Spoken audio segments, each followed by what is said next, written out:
Good afternoon, everybody. Thank you. If you're in this room, you're obviously interested in military families and service members, veterans, and the mental health issues we are dealing with. I appreciate our civilian leadership for being here. Mr. Myers, thank you for being here.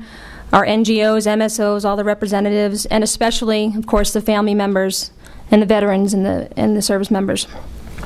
My goal today is to give you an on-the-ground perspective of what it's like to be a military family member today. I'm not really speaking about my story. I was older when I got married, different skill set. Sure, my husband's been deployed, but not half as much as some other people. So what I'm going to try to do here today is to put a human face on what it's been like for these families and service members. I'm an Army wife. Even though I went to Berkeley, I know it's hard to believe. People ask how we met. Vegas, the only place Berkeley and West Point could possibly come together. I'll be speaking from an Army point of view and certainly a spouse point of view, but please keep in mind National Guard and Reserve, special needs families, these are people who are having an even tougher time, and the wounded warriors, of course. So we've traditionally borne our load pretty silently, as you referred to. And I think it's time to broaden the discussion, because if we can't talk about it, then we're going to have trouble solving it.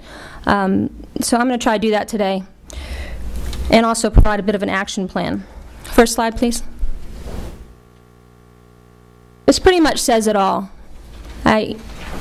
We all serve, like the congressman said, even if we don't really know it when we get married, or we're born into a military family.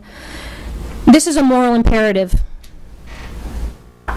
We are the greatest country on this planet. If we cannot get this right, then that's saying something, and I think it's really saying something about our national pride. Next slide. This is also very much a national security issue. I strongly, strongly believe that. And you could pretty much switch those around: broken soldier, broken family, broken military. And we're not even talking about the impacts this might have 5, 10 years from now out into society. So I think it's important to keep that in mind. Even though this is the right thing to do, we must do it in order to keep a strong fighting force. I've seen this directly on the ground, how this works.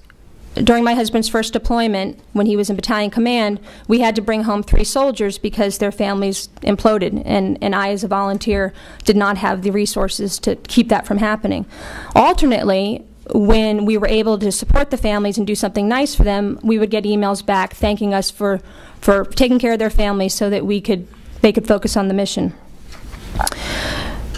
There has been a concerted effort by DOD, by NGOs, by the military health community, by Congress, $8.8 billion, I think, in FY11 budget for family programs by the White House. Great leadership by Admiral Mullen, Mrs. Mullen talking about the suicides that are happening with the spouses, which I'll talk about a little bit. The RAND and New England Journal of Medicine studies that talk about the effects on children and spouses. So there's definitely a recognition out there. Shockingly, I'm not here to talk about all the great stuff we're doing, although I know we are. I want to inject a little bit of that realism into the conversation, and I owe that to the people who I am speaking for who don't have a voice in the room. So please understand, as I go through this, that I do realize that there are some great people that are really trying to do the right thing.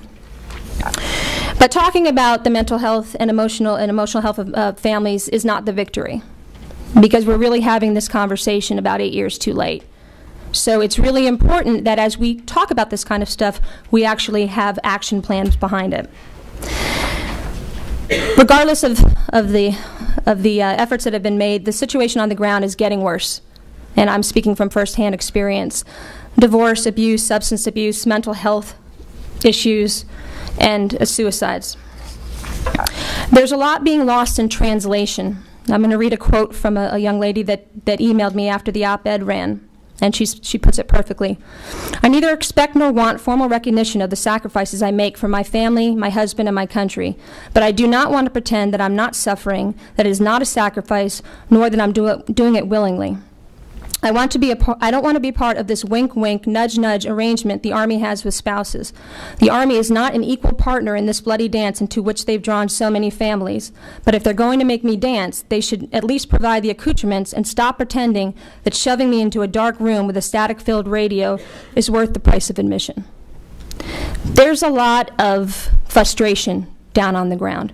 It's not translating a lot of times the efforts that we're making up here, and I think that's something we really need to talk about. The mental health aspects of military families, I think you can put them into two interconnected categories. No soldier comes home the same, even those with no psychological or physical wounds. You hear stories all the time from military wives talking about how they can't sleep in the same bed with their husbands for the first couple weeks because they're just thrashing around. You get used to them swerving, you get used to them being angry. Now, usually this stuff kind of goes away. But for a lot of soldiers and family members, it doesn't go away. And they're having to deal with PTSD and everything that entails.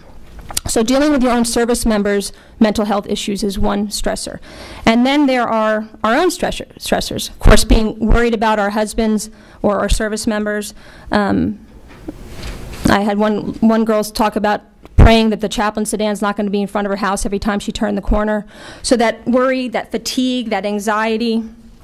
One story that happened to me, I was talking to my husband on the phone in his first deployment, and there was a loud explosion and the phone went dead. So for 5 hours I sat there watching the news and waiting for the chaplain. And thank God that didn't happen. But that's the kind of stuff that you're living with just day to day. And most of us are able to handle it for 1 or 2 deployments. I think when you're going beyond that, it's asking a lot. There are clearly not enough mental health resources for the service members, much less the families. And I think, Lori, on that webinar yesterday, we were talking about that. That's absolutely clear that there's a dearth nationwide. So as we're learning to fill that gap, I think we need to figure out other ways to think outside the box, like allowing NGOs like the American Red Cross and Give an Hour to reach us a little bit easier. So that's definitely an issue. I got an email from a spouse that is in Germany, and the guy that's normally supposed to diagnose autism in kids is now doing marriage counseling and PTSD identification. So, and it's very difficult to get an appointment with him. So that's definitely an issue. I completely forgot about my slides. Go to the next slide. I pretty much said all that. You can go to the next slide. I said in the op-ed that we're quietly coming apart at the seams, although apparently I'm not doing it too quietly.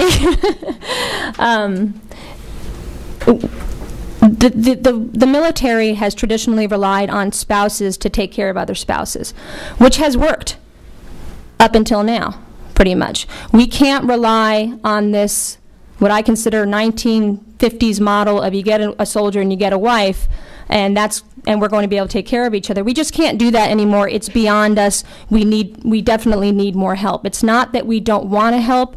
We're all exhausted. And to try to take care of another spouse and family when you're worried about your own husband or dealing with his or her PTSD, it's asking a lot. Until we fund, in my opinion, at the unit level, because we're spending a lot of money, and there's a lot of great programs out there, but if it's broken at the unit level, which is where most soldiers and their families identify, then it's broken. So it doesn't really matter how many great programs and services that we have if we don't fix the organization at the unit level by professionalizing it, by actually educating the officers and the NCOs on family support and then holding them accountable. It's not going to make too much of a difference. I have another quote here. The Army takes overwhelmed, stressed out family members of deployed soldiers and gives them the responsibility for supporting, informing, and providing all needed services to other families, while at the same time expecting them to be supporting, with a smile, their own families.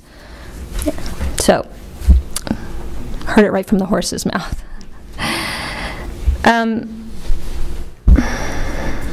Next slide.